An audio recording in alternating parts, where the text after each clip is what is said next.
This is War Room Moments, the show that takes you around the world to share interviews with some of the most successful and most relevant people on the planet, hear their stories, and get the most important business lessons they have learned on their road to success, and get exclusive advice on how to implement their success into your life and business. War Room Moments is brought to you by the Strategic Advisor Board. Here's your host, Jason Miller.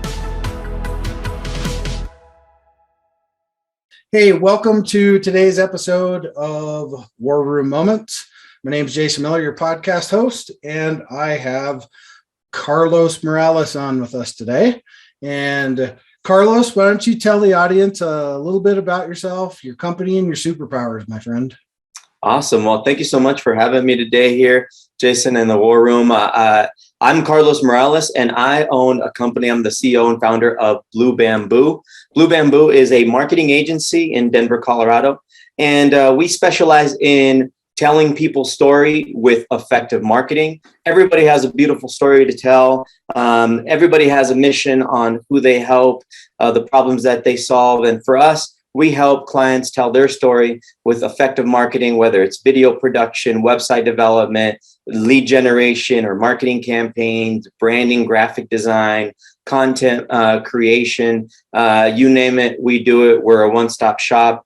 And really, the real superpower that we do is we help people reach their dreams and achieve their goals. We're amazing listeners and we execute very well. And we're happy to report that we're constantly helping people reach their goals and dreams with their businesses and what they're aspiring to do.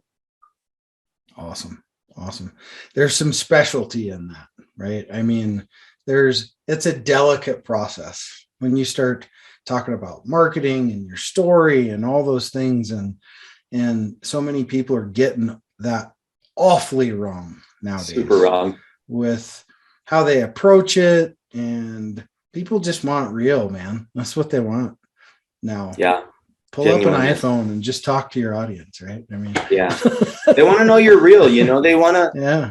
People don't do anything that with anyone they don't trust, right? That's Right. Our world works around that ingrained aspect. And why not, why not present yourself as real as you can? You will definitely, get past gatekeepers and tear down walls and connect with people more quickly and more genuinely. And I just don't see why not be more real. Right. That's for sure. Definitely. Well, so our discussion topic today is an interesting one. I will say that, and that is no one will help you, right? Yeah. Let's talk about that, because I'm curious where you're going with that.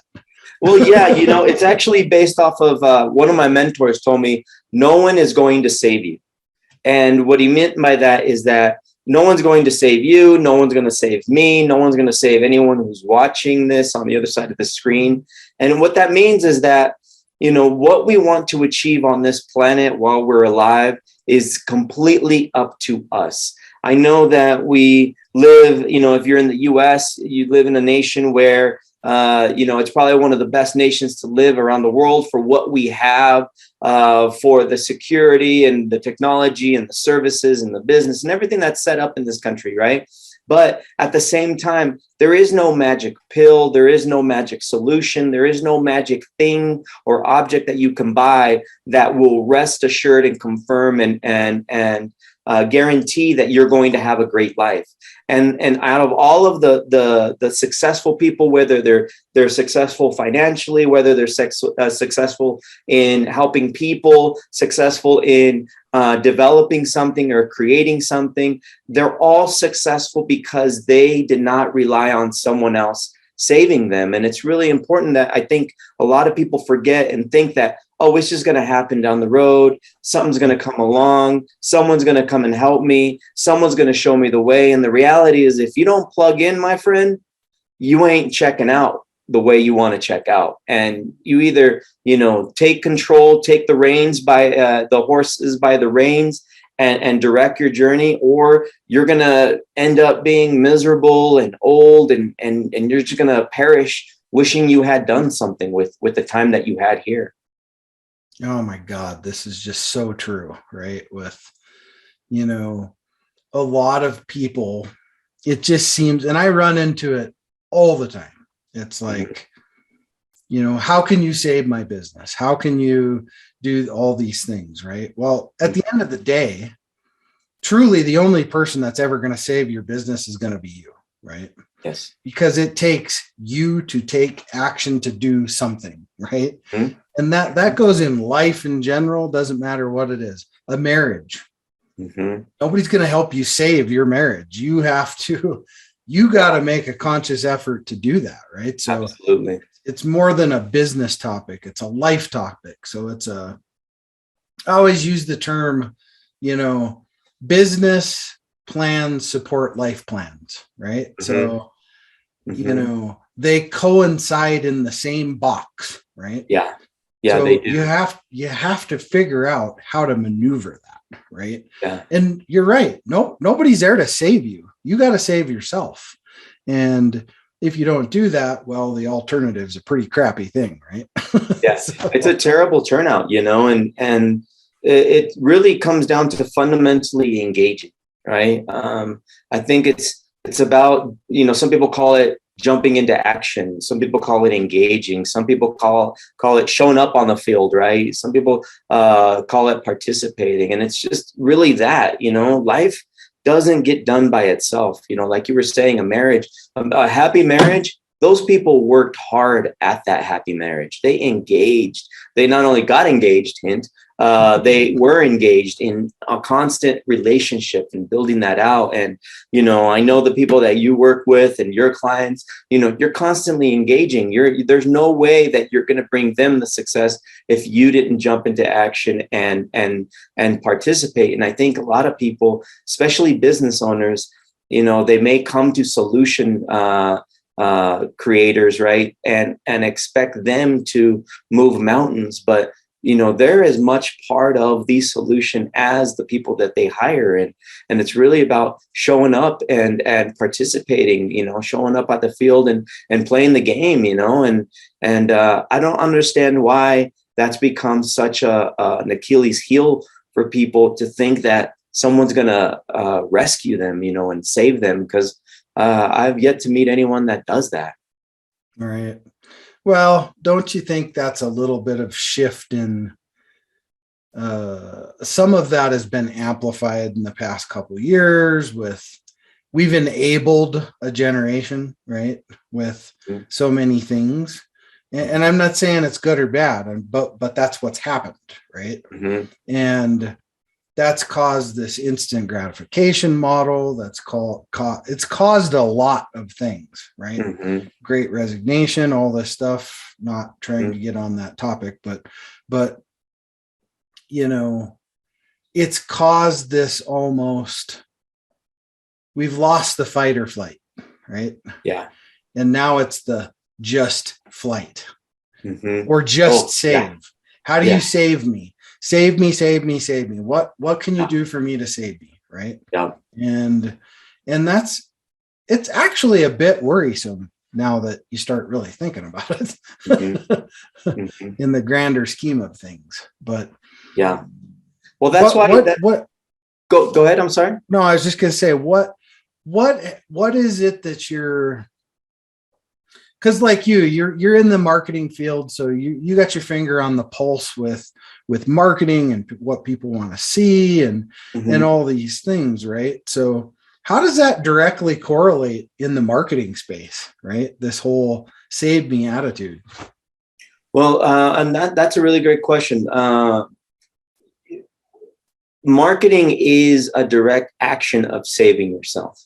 When you market and tell people, you're doing what is needed to be done to help your business, to save your business from ruin. A lot of people think that, and I run this into this a lot with people, is marketing, a business plan alone, setting up shop, getting clients, finding some success are the things that they think about most when it comes to running a business. And they think about marketing last, if at all, when it comes to running a business. And I think that comes from a lot from people finding success from their business, They set up shop in a certain area. They have a certain niche. They had a certain network, and business comes through. They get on this model of referrals and repeat business, which is a fantastic business model. But when businesses have a tough time, when there's competition that comes in, when they lose their market share, or when they're just trying to grow and scale, they then realize the importance of marketing. They have an epiphany that marketing should probably be implemented, and that aspect and everything that you do, whether it's a campaign, whether it's creating content, whether it's filming a video or reaching out to people with some marketing content, it's that very action of saving yourself. Because when you implement a solid marketing campaign and you're able to repeat that time and time again and perfect it and get it better and grow it, you're helping your own future stay alive. You're helping your business sustain viability. And that's what I love about marketing. Is every day I participate in marketing is I'm participating in saving myself and being a participant in helping others save themselves as well. God, what a great connection. Jeez, what a great way to tie that in, right? I mean, save yourself through marketing yourself, right? Yes. And the good will shine through on the other side, right? It always does. That's a really cool way to tie those two things together, for sure. And thank you. I appreciate that. That's a gold nugget right there. There you go. We were talking about that. You said, make sure you drop some gold nuggets. There we go. I want to make sure to share that one. That's a gold nugget right there. Well, hey, part of what I'm trying to accomplish is to help young business owners, right? Because, it's important now that we're able to impart some of our knowledge, our mistakes, our struggles, so on and so forth with the generation below us, right? I think we have not in like a just give it to you way, right? But if we can help them, miss a couple of those arrows that are coming, right? I think that's a great thing to do. So in that vein, what's a business struggle that you've went through? Obviously we all have buckets full of them, but what's one that really sticks out to you, and how did you overcome it? Oh, so many struggles, man. We only got time for one. Right. Out of all the struggles, one big struggle that comes to mind is probably the one that plagues everybody the most. And as soon as you're able to get past this one struggle, it's the one struggle that once conquered lets you achieve the greatest success that you'll probably achieve out of all of them. And that struggle is control. A lot of us create something, we develop something, whether it's a business, an invention, a product, a service, a technology, a software. And we were there from the infancy, right? We were there when it was born. We were there when we were helping raise it. And we get under this perspective and this train of thought of, I've got to control everything. Everything that I do, I know it happens and it gets done and it'll come to fruition.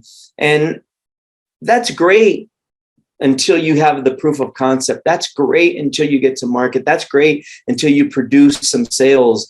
But when it comes to actually growing your movement, as I call it, right? Growing your brand, scaling your company, it's really the control part that either makes you or breaks you. And for me, I always think about the Shark Tank, the show, right?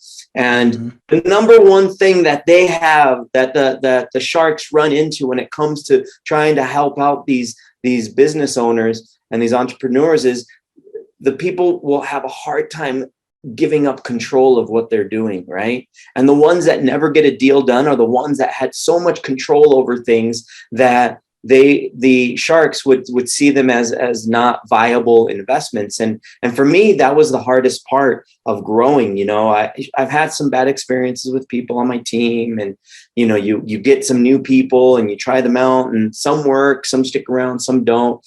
And you grow into this mode of of always wanting to control things. And I had my biggest failures in that, I had my biggest failures in acquiring, losing sales, losing customers, losing team members, losing opportunities, because I had to control way too much everything that I was doing.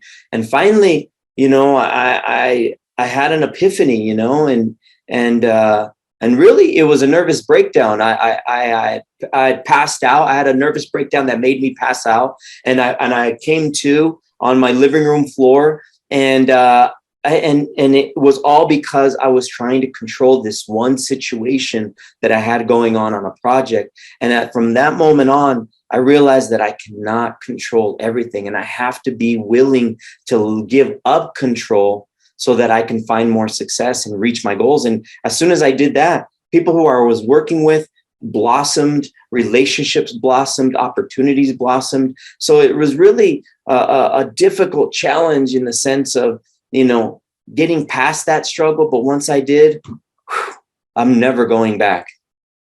Yeah. And that's a big one. That is huge. We all go through it at some point. I mean, I remember back to the late 90s, the very first business I ever started. And I was a control freak. I mean, just everything had to be perfect.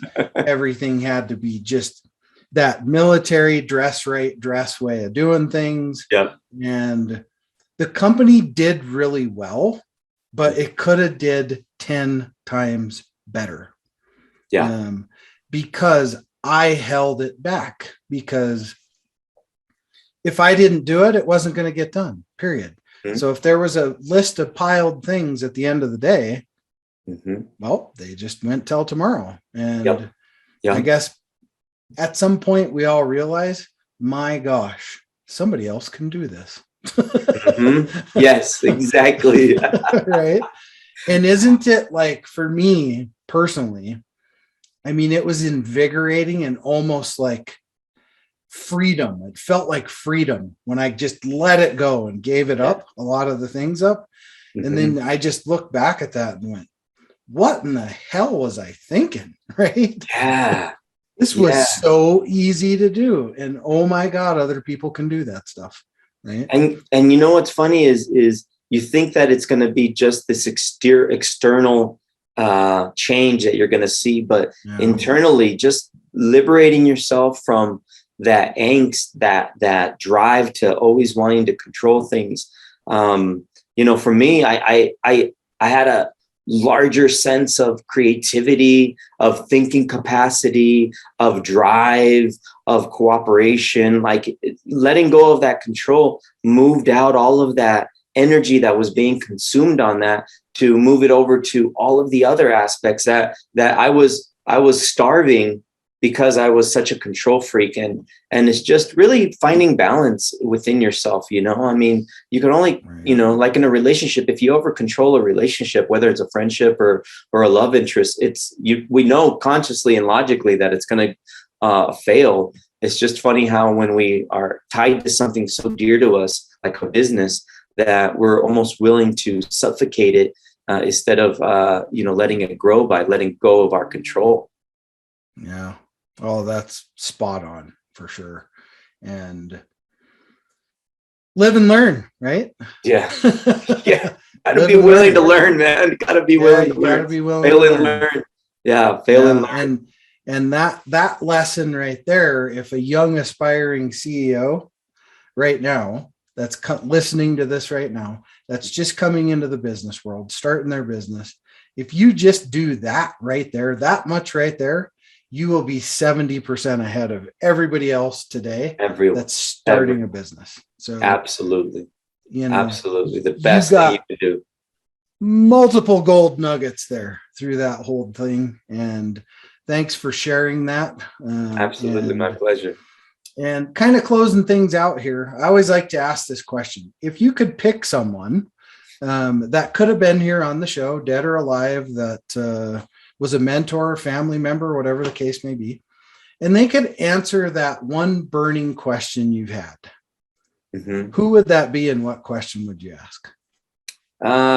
Well, one that I've had, he is alive. He's not my mentor, but he's someone that is a pretty intriguing individual.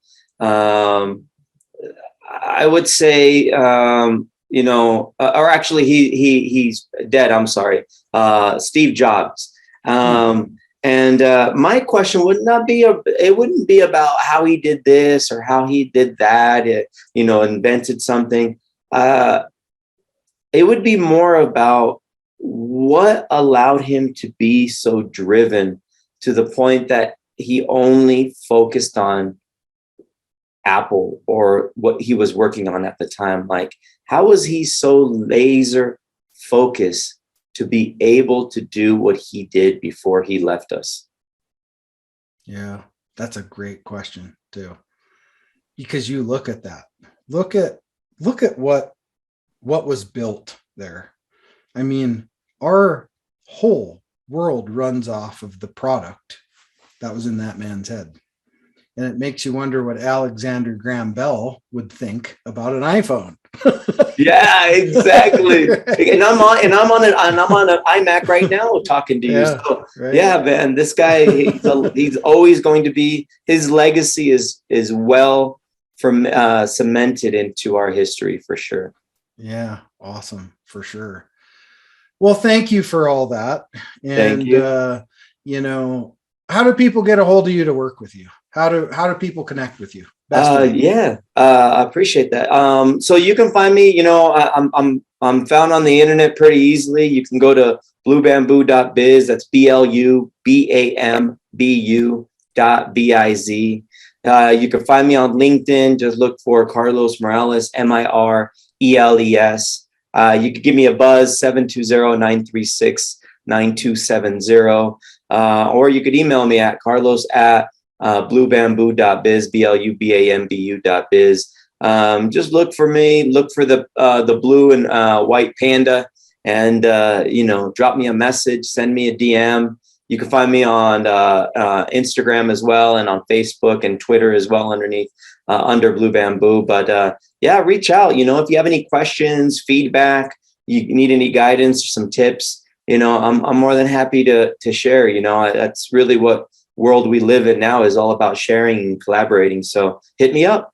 Yeah, like my son says, Dad, sharing is caring.